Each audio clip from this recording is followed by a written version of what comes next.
काकोरी कांड की कहानी।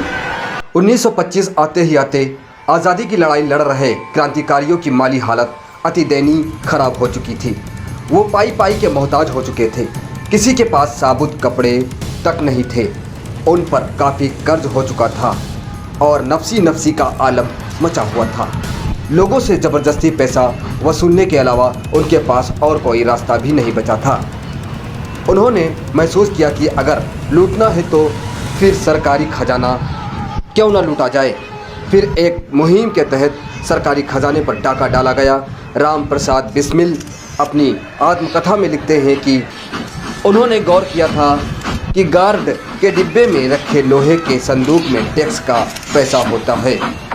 उन्होंने लिखा है, एक दिन मैंने लखनऊ स्टेशन पर देखा कि गार्ड के डिब्बे में कूली लोहे के संदूक को उतार रहा है। मैंने नोटिस किया कि उसमें ना तो जंजीर थी और ना ही ताला जड़ा हुआ था। मैंने उसी समय तय किया कि मैं इसी पर हाथ मारूंगा। इस मिशन के लिए बिस्मिल ने 9 क्रांतिकारियों को चुना। राजेंद्र लाहिड़ी, रोशन सिंह, सचिंद्र बख्शी, अशफाकुल्ला खां, मुकुंदी लाल, मनमथ नाथ, मुरारी शर्मा, बनवारी लाल और चंद्रशेखर आज़ाद। सरकारी धन लूटने के लिए बिस्मिल ने काकोरी को चुना, जो कि लखनऊ से 8 किलोमीटर दूर शाहजहांपुर रेलवे रूट पर एक छोटा सा स्टेशन था। अगले दिन दोपहर यानी 9 अगस्त को ये सभी लोग फिर काकोरी के लिए निकले। उनके पास 4 माउजर पिस्तौल और रिवॉल्वर थी। अशफाक ने बिस्मिल को समझाने की कोशिश की, राम एक बार फिर से सोच लो, ये सही समय नहीं है, चलो वापस लौट चलते हैं। बिस्मिल ने उन्हें जोर से डांटा। अब कोई बात नहीं बनी। जब अशफाक को लग गया कि उनके नेता पर किसी बात का असर नहीं होगा, उन्होंने एक अनुशासित सिपाही की तरह उनका साथ देने का फैसला किया। तय हुआ कि सभी लोग शाहजहांपुर से ट्रेन पर चढ़ेंगे और काकोरी के पास पहले से तय स्थान तक जाएंगे। वहां पर गाड़ी की चैन खींची जाएगी और गार्ड के केबिन में पहुंचकर रुपयों से भरे संदूक पर कब्जा कर लिया जाएगा। राम प्रसाद बिस्मिल अपनी आत्मकथा में लिखते हैं, हमने यह तय किया था कि हम किसी को शारीरिक नुकसान नहीं पहुंचाएंगे। मैं ट्रेन में ही ऐलान कर दूंगा कि हम यहाँ अवैध तरीके से हासिल किए गए सरकारी धन को हासिल करने आए हैं। यह भी तय हुआ कि हम में 3 लोग जिन्हें हथियार चलाने आते थे गार्ड के केबिन के पास खड़े होंगे और रुक रुक कर फायर करेंगे ताकि कोई केबिन तक पहुंचने की हिम्मत ना कर सके। तय जगह पर ट्रेन की चैन खींची गई। चंद्रशेखर आज़ाद ने सवाल किया, अगर किसी वजह से चैन खींचने के बावजूद अगर ट्रेन नहीं रुकी तो हम क्या करेंगे? इस संभावना से निपटने के लिए बिस्मिल ने समाधान दिया, हम ट्रेन में फर्स्ट और सेकंड क्लास दोनों डिब्बों में चढ़ेंगे। अगर एक बार चैन खींचने से ट्रेन नहीं रुकती तो दूसरी टीम अपने डिब्बे में चैन खींचकर ट्रेन का रुकना सुनिश्चित करेगी। 9 अगस्त को सभी लोग शाहजहांपुर स्टेशन पर पहुंच गए। ये सभी लोग स्टेशन पर अलग अलग दिशाओं से आए हुए थे और उन्होंने एक दूसरे की तरफ देखा तक नहीं। सब ने रोज़मर्रा के कपड़े पहन रखे थे और अपने हथियार कपड़ों के अंदर छिपा रखे थे। उन्होंने डिब्बों में वो जगह ली जो चैन के बिल्कुल नज़दीक थी ताकि उन्हें ट्रेन रुकने पर नीचे उतरने में ज़्यादा समय न लगे।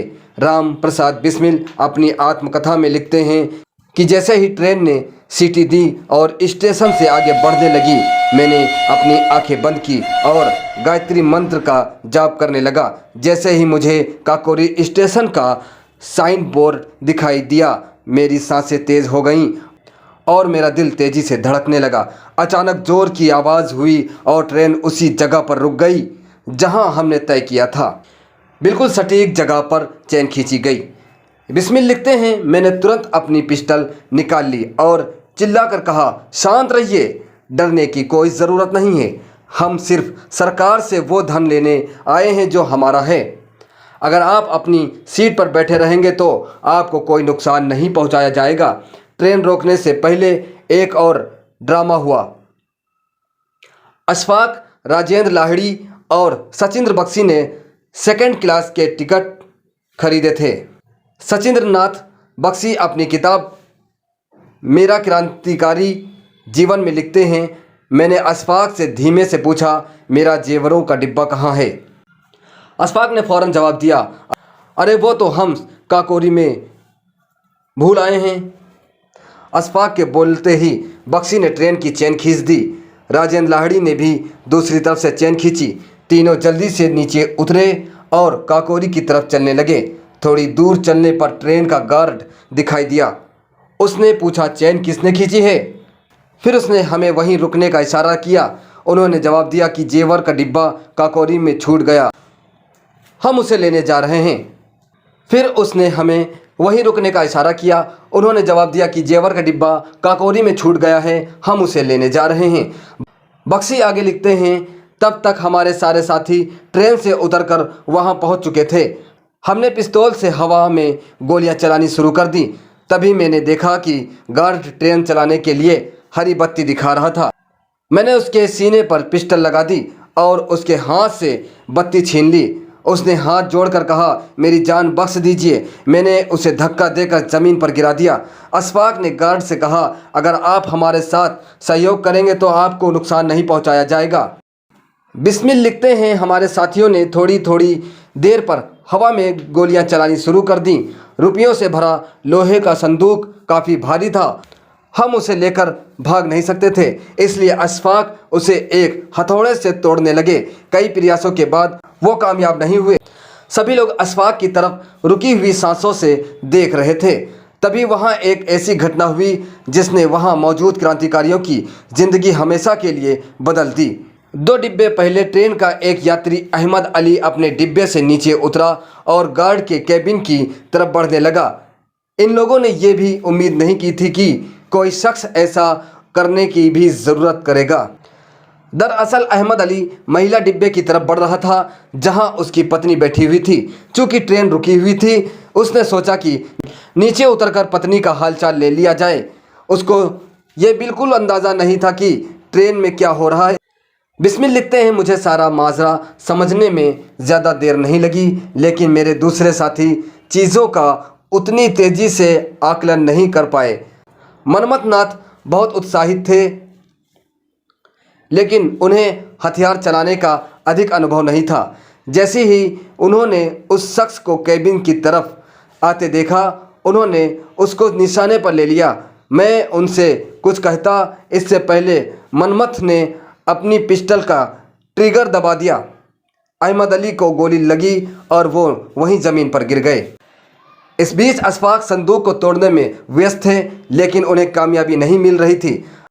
अंत में बिस्मिल ने हथौड़ा संभाला और संदूक के ताले पर पूरा ताकत से वार किया। ताला टूटकर नीचे गिर गया। सारे रुपयों को निकालकर चादरों में बांधा गया। लेकिन इस बीच एक और मुसीबत आ खड़ी हुई। दूर से एक ट्रेन आने की आवाज़ सुनाई दी। सबको डर था कि सामने से आती हुई ट्रेन का ड्राइवर यह नज़ारा देखकर शक न करे। लुट रही ट्रेन में मुसाफिर भी अपनी जगह से हिलने डुलने लगे थे। उस समय कोई भी मुसाफिर ट्रेन से उतरकर भाग सकता था, लेकिन किसी ने ऐसा सोचने की हिम्मत नहीं की थी। इस बीच बिस्मिल अपनी माउज़र हवा में लहराते रहे। बाकी साथियों से उन्होंने अपने हथियार छिपा लेने के लिए कहा। अशफाक से उन्होंने अपना हथौड़ा नीचे फेंक देने के लिए कहा। वो ट्रेन पंजाब मेल थी। वो बिना रुके आगे बढ़ गई। ऑपरेशन के पूरा होने में आधे घंटे का भी समय नहीं लगा। बिस्मिल लिखते हैं, मुझे महसूस हुआ कि सभी को एक मासूम व्यक्ति की जान जाने का गहरा अफसोस था। उसकी गलती यही थी कि वो गलत समय पर गलत जगह पर था। मनमथ नाथ को बहुत रंज था कि उन्होंने एक निर्दोष आदमी पर गोली चला दी थी। उनकी आंखें सूजकर लाल हो गई थी। वो रो रहे थे। इस लूट का पूरे भारत पर ज़बरदस्त असर पड़ा। जैसे ही ये समाचार फैला कि उत्तर प्रदेश में ट्रेन पर एक सफल हमला हुआ है, लोग इस हमले की वजह पूछने लगे। सुबह तक डकैती की खबर अखबारों में छपने लगी थी। जगह छोड़ने से पहले सभी लोगों ने उसका पूरा मुआयना किया कि कहीं कोई चीज़ छूट तो नहीं गई है। इतनी मेहनत करने के बाद उस लोहे के संदूक से उन्हें सिर्फ 5,000 रुपये ही मिले। गोमती नदी के किनारे कुछ मील चलकर वो लखनऊ शहर में दाखिल हुए। मनमथ नाथ गुप्त ने अपनी किताब दे लिव्ड डेंजरसली में लिखा, हम चौक की तरफ से लखनऊ में दाखिल हुए। ये लखनऊ का रेड लाइट इलाका था जो हमेशा जागता रहता था। चौक में दाखिल होने से पहले आज़ाद ने सारे पैसे और हथियार बिस्मिल को सौंप दिए। आज़ाद ने सुझाव दिया कि क्यों ना हम पार्क की बेंचों पर सो जाएं। आखिर हमें पार्क में ही एक पेड़ के नीचे अपनी आंखें मूंदने की कोशिश की। भोर होते ही चिड़िया चहकने लगी और हमारी आंखें खुल गईं। जैसे ही वे पार्क से बाहर निकले, अखबार हॉकर का शोर सुनाई दिया, काकोरी में डकैती, काकोरी में डकैती। उन्होंने आंखों ही आंखों में एक दूसरे को देखा। कुछ ही घंटों के अंदर यह खबर हर जगह फैल गई। छोड़ी गई चादर से मिला पहला सबूत। उस समय सबको लगा कि उन्होंने अपनी तरफ से घटनास्थल पर कोई सबूत नहीं छोड़ा, लेकिन उनको यह अंदाज़ा नहीं था कि ट्रेन के पास हो रही अफरा तफरी के बीच वो वहाँ एक चादर छोड़ आए थे। उस चादर पर शाहजहांपुर के एक धोबी का निशान था। यहाँ से पुलिस को अंदाज़ा हुआ कि कहीं न कहीं लूट में शामिल कुछ लोगों का संबंध शाहजहांपुर से है। पुलिस शाहजहांपुर में उस धोबी को ढूंढ निकालने में कामयाब हो गई। वहाँ से उसे पता चला कि यह चादर हिंदुस्तान रिपब्लिकन एसोसिएशन HRA के एक सदस्य की है। यही नहीं, इन क्रांतिकारियों के कुछ साथियों ने भी उनके साथ छल किया।